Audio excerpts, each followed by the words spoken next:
അലർജിയുള്ള ആളുകൾക്ക് എപ്പോഴും മഴക്കാലം ആയിക്കഴിഞ്ഞാൽ അവരുടെ സിംറ്റംസ് ഒക്കെ വളരെയധികം കൂടുന്നതായിട്ട് കാണാം.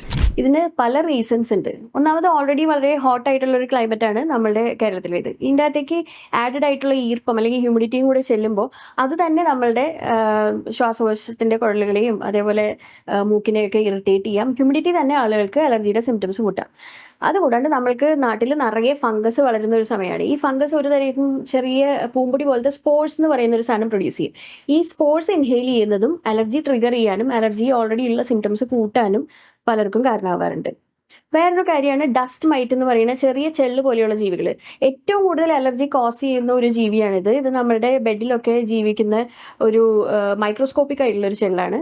അപ്പോൾ നല്ല ഹോട്ട് ആയിട്ടുള്ള ക്ലൈമറ്റിൽ നല്ല ഹ്യൂമിഡിറ്റിയും കൂടെ കിട്ടുമ്പോൾ ഇത് കണ്ടമാനം വർദ്ധിക്കും. ഇതിന്റെ നമ്പേഴ്സ് വളരെയധികം പെരുകുകയും ചെയ്യും.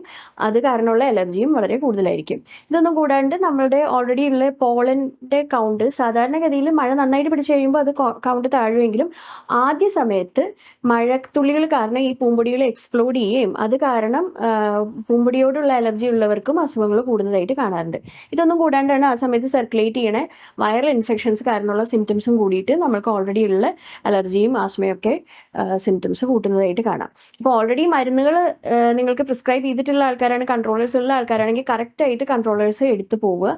ഇനി ഇതുവരെ മരുന്ന് ഉപയോഗിച്ചിട്ടില്ലാത്തവരാണ് ഈ സിംറ്റംസ് ഒക്കെ എക്സ്പീരിയൻസ് ചെയ്യുന്നുണ്ടെങ്കിൽ ഉടനെ തന്നെ മരുന്നുകൾ ഉപയോഗിക്കാനായിട്ട് ഡോക്ടറെ കാണുക.